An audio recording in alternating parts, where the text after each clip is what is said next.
അപകടത്തിൽ പരിക്കേറ്റ് മസ്തിഷ്ക മരണം സംഭവിച്ച ഐസക് ജോർജിന്റെ ഹൃദയവുമായി കൊച്ചിയിലേക്ക് യാത്ര ചെയ്യുമ്പോൾ ലിസി ആശുപത്രിയിലെ ഡോക്ടറായ ജോസഫ് ആ ഹൃദയമടങ്ങിയ പെട്ടി ആദരവോടെ ശരീരത്തോട് ചേർത്ത് പിടിച്ചു. ഡോക്ടർ ജോസഫ് കൺസൾട്ടന്റ് കാർഡിയോളജിസ്റ്റാണ്. ലിസി ആശുപത്രിയിലെ ഐസക് ജോർജിന്റെ അവയവങ്ങൾ ദാനം ചെയ്യാൻ കുടുംബമെടുത്ത തീരുമാനത്തെക്കുറിച്ചും ഹൃദയം വഹിച്ചുള്ള യാത്രയെപ്പറ്റിയും ഡോക്ടർ ജോസഫ് എഴുതിയ കുറിപ്പ് സോഷ്യൽ മീഡിയയിൽ ഇപ്പോൾ വൈറലാണ്.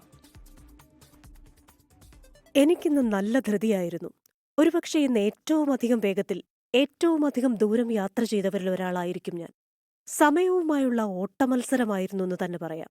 കാരണം ഓരോ മിനിറ്റിനും ഒരു ജീവന്റെ വിലയുണ്ടായിരുന്നു. ഇങ്ങനെ പറഞ്ഞുകൊണ്ടാണ് ഡോക്ടർ ജോസഫിന്റെ കുറിപ്പ് ആരംഭിക്കുന്നത്.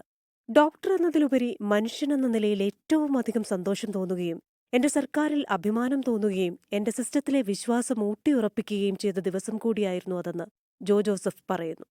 കിംസിലെ ഓപ്പറേഷൻ തിയേറ്ററിൽ വെച്ച് ഐസക് ജോർജിനെ കണ്ടപ്പോൾ മനസ്സൊന്നു വിറച്ചെന്ന് ജോസഫ്. പുറമേ ദൃശ്യമാകുന്ന രീതിയിൽ കാര്യമായ പരുക്കൊന്നുമില്ലായിരുന്നു ഐസക്കിന്. ഹൃദയവും 2 വൃക്കകളും കരളും മുറിച്ചെടുക്കുന്ന ഓരോ നിമിഷവും മനസ്സ് വിങ്ങുകയായിരുന്നുവെന്നും തങ്ങളുടെ ജീവിതത്തിലെ ഏറ്റവും വലിയ ദുരന്തത്തെ നേരിട്ട് നിൽക്കുമ്പോഴും സ്വന്തം മകന്റെ, സ്വന്തം സഹോദരന്റെ അവയവങ്ങൾ മറ്റുള്ളവർ ജീവിക്കാനായി ദാനം ചെയ്യാമെന്ന തോന്നൽ ആ കുടുംബത്തിനുണ്ടായത് ഐസക് ജോർജ് വിശ്വസിക്കുന്ന പ്രത്യയശാസ്ത്രം കൊണ്ട് തന്നെയായിരിക്കണമെന്നും ഡോക്ടർ ജോസഫ് എഴുതുന്നു. മനുഷ്യനെ നല്ല മനുഷ്യനാക്കുക എന്ന പ്രത്യയശാസ്ത്രത്തിൽ വിശ്വസിക്കുന്ന ഒരാൾക്ക് ഇതിലപ്പുറം നന്മ ചെയ്യാൻ സാധിക്കുമോ എന്ന് ഡോക്ടർ അത്ഭുതം കോരുന്നു. അതുകൊണ്ട് ഹൃദയമടങ്ങിയ പെട്ടി താൻ ആദരവോടെ ശരീരത്തോട് ചേർത്ത് പിടിച്ചെന്നും ജോസഫ്.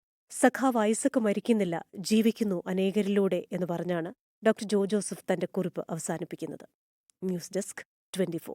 ലോകത്തെവിടെയായാലും ഏത് സമയത്തും 24 വാർത്തകളും ഓഗ്മെന്റഡ് റിയാലിറ്റി പാക്കേജുകളും എക്സ്പ്ലെയിനറുകളും വിശദമായി കാണാൻ ഞങ്ങളുടെ യൂട്യൂബ് ചാനൽ നിങ്ങൾക്ക് സബ്സ്ക്രൈബ് ചെയ്യാം.